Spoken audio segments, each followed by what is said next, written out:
El Salvador pasó de ser la capital mundial de los homicidios, pasó de literalmente ser el país más peligroso del mundo a ser el país más seguro de América Latina. Ya no es una promesa, es una realidad que están viviendo los salvadoreños. Nos dice que podemos acabar con ese cáncer que se llaman pandillas. Y por eso es que ahora tenemos un régimen de excepción que nos permite tener herramientas que no teníamos antes. El año 2015 quedó grabado como el momento en que una nación tocó fondo. El Salvador, apenas 21.000 kilómetros cuadrados, se convirtió en el lugar más peligroso del planeta. No era una guerra declarada bajo banderas ideológicas, pero el recuento de cadáveres decía lo contrario. Con una tasa de homicidios que superaba los 103 por cada 100.000 habitantes, la muerte se volvió una estadística cotidiana. Más de 6.000 personas fueron asesinadas en 12 meses. El sistema estatal colapsó bajo el peso de la carnicería. Las morgues, diseñadas para una realidad más pacífica, se vieron inundadas por cuerpos que nadie reclamaba. Los cementerios se quedaron sin espacio y los médicos forenses, agotados, se declararon incapaces de procesar la montaña de autopsias. El Salvador no era solo un país en crisis, era un laboratorio del caos donde las pandillas, la MS-13 y el Barrio 18 habían logrado arrebatarle el control del territorio y del alma a la sociedad civil. Esta es la historia de cómo una nación se desintegró y de cómo, entre las cenizas de un Estado fallido, surgió una figura que decidió reescribir las reglas del poder. Para comprender la magnitud de la tragedia, es necesario rastrear las cicatrices de los años 80. Durante la guerra civil que desangró al país durante 12 años, miles de familias huyeron hacia el norte, asentándose en los barrios más duros de Los Ángeles. Allí, en un entorno de marginación y hostilidad, los jóvenes migrantes formaron grupos de autodefensa que rápidamente evolucionaron hacia estructuras criminales para sobrevivir a las bandas locales. Y así nacieron las maras. A mediados de los 90, el gobierno estadounidense inició una política de deportaciones masivas. Aviones cargados de jóvenes con antecedentes penales y tatuajes que cubrían sus cuerpos aterrizaron en un El Salvador que apenas intentaba recuperarse de su propia guerra civil. Fue el escenario perfecto para una tormenta perfecta: instituciones débiles, policía inexperta, abundancia de armas ilegales y un sistema judicial colapsado. Los deportados no regresaron para reconstruir su país, regresaron para colonizarlo con el modelo criminal aprendido en las calles de Los Ángeles. El reclutamiento, en la mayoría de los casos forzado por la geografía del miedo, comenzaba con un ritual de iniciación diseñado para romper la voluntad del individuo. El aspirante debía someterse a una brutal golpiza por parte de los miembros activos durante 13 o 18 segundos, dependiendo de la facción. Pero el bautismo real solía ser mucho más oscuro. Para ser aceptado plenamente, el recluta debía demostrar su compromiso cometiendo un asesinato, una prueba final que lo vinculaba de por vida mediante un pacto de silencio y sangre. Las mujeres no escapaban de este horror. Eran sometidas a las mismas golpizas o forzadas a mantener relaciones sexuales grupales para demostrar su pertenencia. Una vez dentro, llegaba la marca indeleble, el tatuaje. Rostros, cuellos y pechos se cubrían con iconografía de la muerte, letras góticas y números que funcionaban como un uniforme permanente. Con el paso de los años, las pandillas dejaron de ser simples grupos delictivos para convertirse en un estado paralelo. No conquistaron El Salvador de un solo golpe, sino que lo despedazaron y se lo repartieron. En las zonas urbanas, su dominio era tan absoluto que las autoridades debían solicitar permiso a los líderes locales para ingresar a ciertos barrios. Ante este escenario, los gobiernos sucesivos intentaron diversas estrategias que terminaron siendo gas para el incendio. A principios de la década de 2000, se implementó el famoso Plan Mano Dura, una apuesta por la respuesta puramente represiva, detenciones masivas y endurecimiento de penas. Pero atacó los síntomas sin abordar las causas profundas. Las cárceles se sobrepoblaron de tal manera que las autoridades tomaron una decisión catastrófica. Asignaron prisiones exclusivas para cada pandilla. Las prisiones dejaron de ser centros de castigo para convertirse en universidades del crimen y centros de comando. Para 2015, El Salvador era un país arrodillado. Fue en este contexto de desesperación total cuando el nombre de un joven empresario comenzó a resonar fuera de los círculos tradicionales. Nayib Bukele no era el típico político salvadoreño. Nacido en una familia de gran poder económico, hijo del exitoso empresario e intelectual de ascendencia palestina Armando Bukele Catán, creció rodeado de negocios, publicidad y una visión cosmopolita. A diferencia de los líderes de la vieja guardia, entendía el poder de la imagen y la comunicación. Su carrera no empezó en las barricadas, sino en la agencia de publicidad de su padre, donde aprendió a construir narrativas y conectar con las emociones de las masas. En 2012, a los 31 años, decidió saltar a la arena política de la mano del FMLN, el partido de izquierda que entonces gobernaba el país, para postularse como alcalde de Nuevo Cuscatlán, un pequeño municipio de apenas 10.000 habitantes. Muchos subestimaron al joven de la gorra hacia atrás y estilo informal, pero Bukele transformó Nuevo Cuscatlán en su laboratorio personal de gestión pública. Donó su sueldo para becas.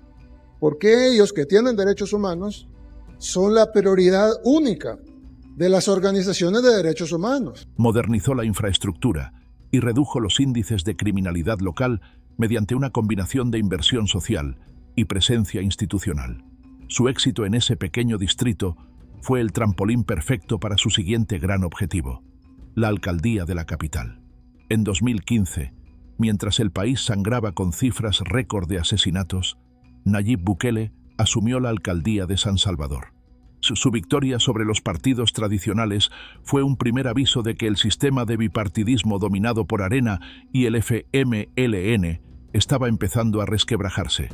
Bukele llegó a la capital con una propuesta que mezclaba marketing político con ejecución agresiva, un plan llamado Una obra por día. Pero su visión iba más allá del embellecimiento urbano. Comenzó a articular una teoría del Estado que sería la base de su futura presidencia. Sostenía que el Estado salvadoreño había fallado porque había cedido sus funciones básicas, tributación, justicia y fuerza, a las pandillas. Su gestión en San Salvador se centró en recuperar los espacios públicos, iluminar las calles y establecer sistemas de videovigilancia que antes eran impensables. Sin embargo, lo más disruptivo no fue su obra pública, sino su retórica. Desde la alcaldía, Duro empezó a distanciarse de la cúpula del FMLN, acusándolos de ser los mismos de siempre y de haber traicionado los principios de justicia social. Esta rebeldía, alimentada por una presencia masiva en redes sociales que le permitía hablarle directamente al pueblo sin el filtro de los medios tradicionales, lo convirtió en una amenaza para el sistema. Sale con una sarta de sandeces, sale el secretario general del FMLN y nosotros vamos a darle la pensión a los excombatientes. Hombre, son cínicos. En 2017, su enfrentamiento con la cúpula del FMLN terminó en su expulsión definitiva. Lejos de ser el fin de su carrera, este evento fue su liberación. Bukele capitalizó su salida presentándose como un mártir del sistema, el hombre que fue expulsado por no querer ser cómplice de la corrupción. En ese momento nació el concepto de nuevas ideas, no solo como un partido político, sino como un movimiento de masas que buscaba enterrar el bipartidismo. Su narrativa era poderosa. No era una lucha entre izquierda y derecha, sino entre una clase política podrida y un pueblo que quería recuperar su futuro. El camino hacia la presidencia fue una carrera de obstáculos diseñada por el Tribunal Supremo Electoral y los partidos tradicionales para bloquear su candidatura. Al no poder registrar a tiempo su partido, tuvo que realizar maniobras tácticas, uniéndose finalmente a la bandera de Ghana. Sus oponentes lo atacaron por su falta de coherencia ideológica, pero Bukele respondió con una estrategia de comunicación sin precedentes. Ignoró los debates televisados y se volcó por completo a las transmisiones en vivo desde su hogar o su despacho. A través de Facebook Live, hablaba directamente a los ojos de millones de salvadoreños, saltándose el filtro de los medios que él consideraba sesgados. Cientos de miles de salvadoreños murieron y si nos vamos a otros países pues serán millones. Su promesa era simple pero radical. Si el dinero no se robaba, alcanzaba para todo. En las elecciones de febrero de 2019, el terremoto político se materializó. Nayib Bukele ganó en primera vuelta con un rotundo 53% de los votos, dejando en la irrelevancia a las maquinarias electorales que habían dominado el país durante 30 años. El 1 de junio de 2019, El Salvador inició una nueva era con el presidente más joven de su historia. Apenas 19 días después de recibir la banda presidencial, Bukele puso en marcha la maquinaria de guerra estatal. El lanzamiento del Plan Control Territorial fue la declaración de guerra formal contra las maras. A diferencia de los planes anteriores, no buscaba solo arrestar pandilleros, sino asfixiar su logística y su capacidad de mando. La primera fase consistió en un despliegue masivo de la policía y la Fuerza Armada en los centros históricos de las principales ciudades, los pulmones económicos que las pandillas utilizaban para recolectar extorsiones. Simultáneamente, el presidente ordenó el cierre total de las telecomunicaciones en los centros penales, bloqueando señales de Wi-Fi y telefonía móvil, consciente de que el 80% de las órdenes de asesinato se dictaban desde el interior de las cárceles. La guerra fue una farsa.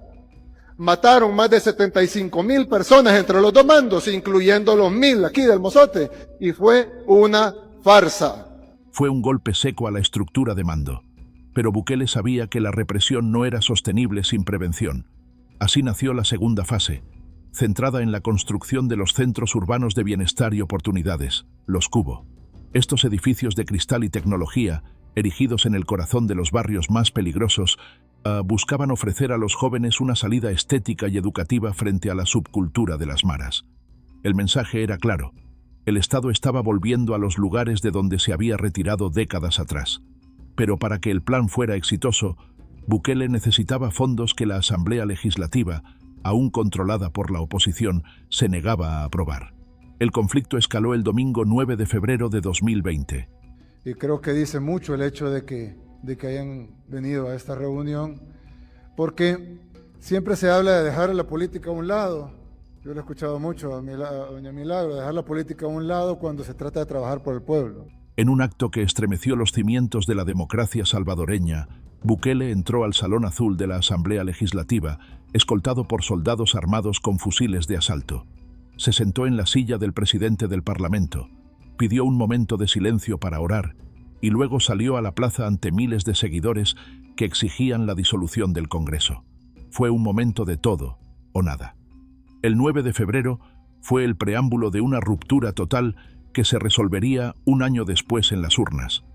Dios, tú me pediste paciencia, pero estos sinvergüenzas no quieren trabajar para el pueblo. Las elecciones legislativas de 2021 fueron el golpe de gracia para la vieja política. El partido de Bukele, Nuevas Ideas, obtuvo una mayoría calificada sin precedentes, logrando el control total del poder legislativo.